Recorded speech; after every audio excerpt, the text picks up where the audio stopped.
Bem-vindo à aula de tipos genéricos Java. Nós estamos utilizando extensivamente os tipos genéricos em todas as nossas coleções Java.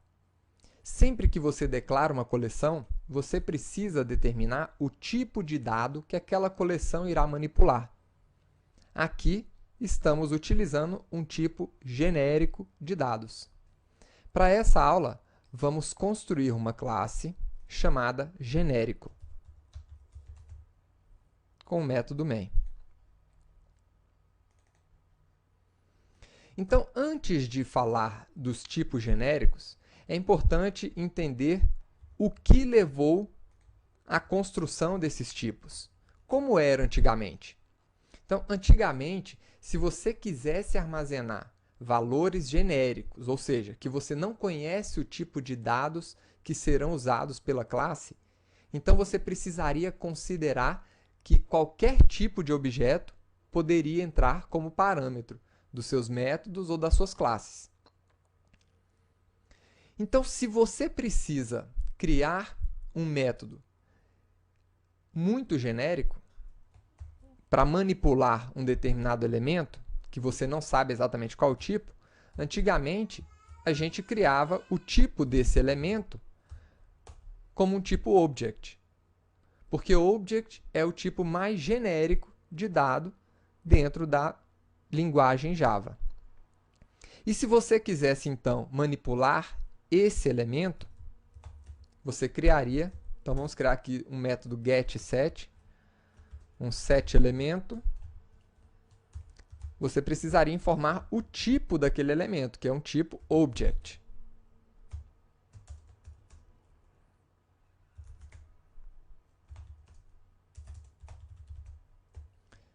Da mesma forma, o método get recuperaria apenas objetos ou elemento do tipo object também.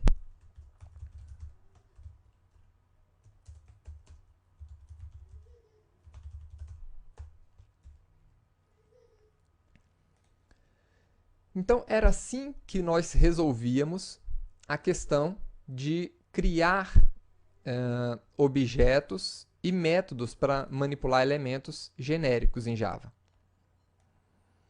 Então, como é que a gente trabalharia com esses elementos? Então, vou inicializar a nossa classe genérico. E agora, esse método, ele aceita qualquer tipo de elemento. Então, vou colocar aqui, por exemplo, Lago Paranoá. Para quem não conhece, o Lago Paranoá é o maior lago artificial urbano do planeta. Fica aqui em Brasília. É muito bonito. Então, aqui eu poderia colocar tanto string como um inteiro, por exemplo. Ou seja, antigamente eu não tinha uma forma muito forte de definir um tipo de dado genérico para os meus métodos. Aqui, uma vez que eu defini esse método aceitando um tipo genérico de dados, que é um object, então eu posso colocar qualquer tipo de elemento ali dentro. Tá? Então, isso aqui era um ponto fraco desse tipo de solução. Um outro problema é quando você precisa acessar os métodos do tipo de dado original. Então, por exemplo, aqui dentro eu sei que coloquei uma string, mas eu não posso acessar. Aqui eu retornei o objeto, que eu sei que é uma string. Eu não posso acessar os métodos do tipo string diretamente. Eu não tenho como acessar um toUpperCase, por exemplo, porque aqui eu estou acessando o tipo object. Para realizar esse tipo de operação, eu precisaria realizar um cast desse objeto para o tipo original, que é um cast aqui para string, e aí sim eu poderia acessar os métodos do tipo string, por exemplo, o toUpperCase. Então, isso daqui é um outro dificultador, mas a gente ainda tem um outro problema de segurança aqui. Imagine que, sem querer, eu tivesse colocado um elemento inteiro ali dentro e eu tentasse acessar aquele elemento inteiro, né, acessar o método toUpperCase de um elemento inteiro, ou seja, esse método não existe naquele elemento. Então eu teria um erro de execução. Era outro problema grave que nós tínhamos nesse tipo de solução. Então, os genéricos vieram para resolver esse problema.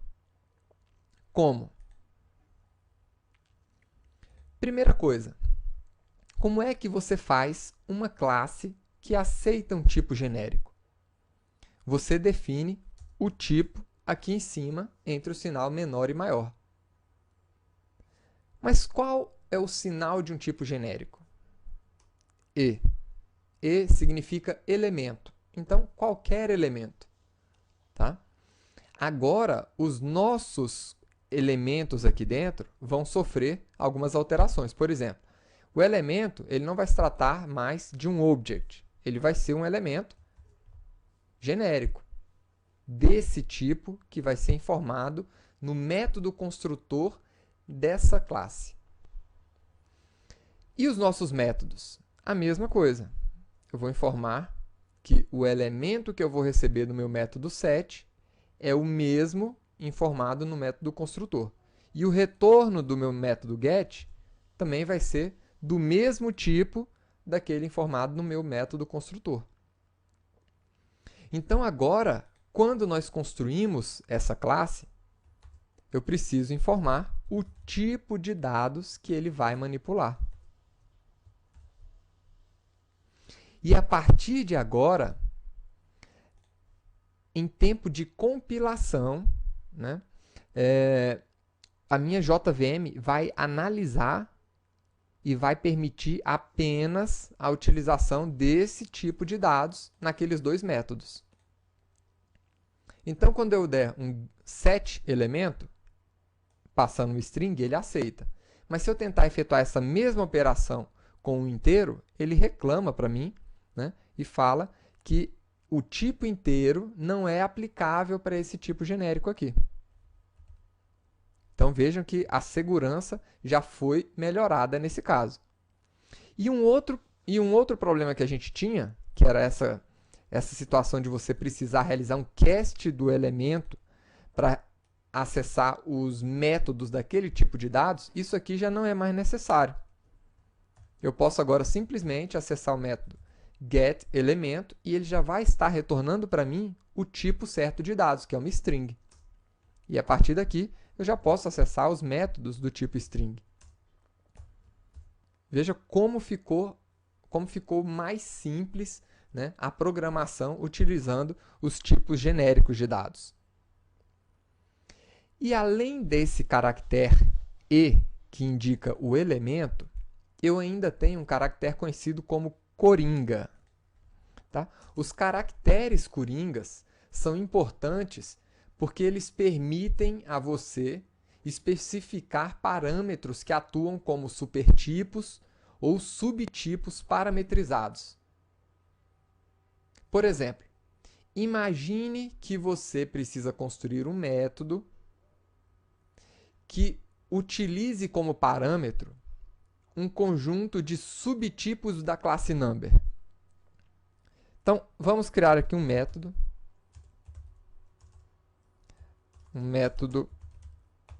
soma, onde eu vou passar para esse método uma lista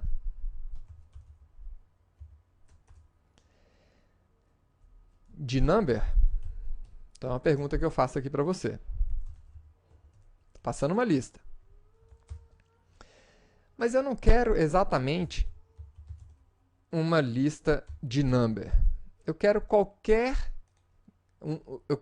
passar aqui uma lista de qualquer elemento que seja ou number ou filho de number. Então, eu vou colocar qualquer tipo que estenda number ou o próprio number. Então, a partir de agora, eu posso receber um array list de inteiros, de doubles, de floats, né? Ou um array list de number também. E aqui eu posso realizar o nosso cálculo.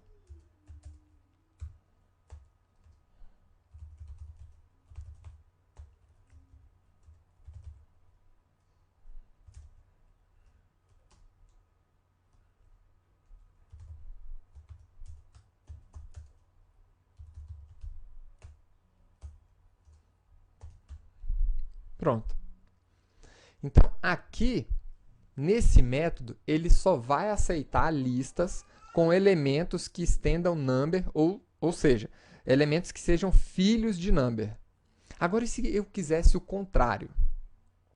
Imagine que você precise especificar elementos que sejam pais de um determinado tipo.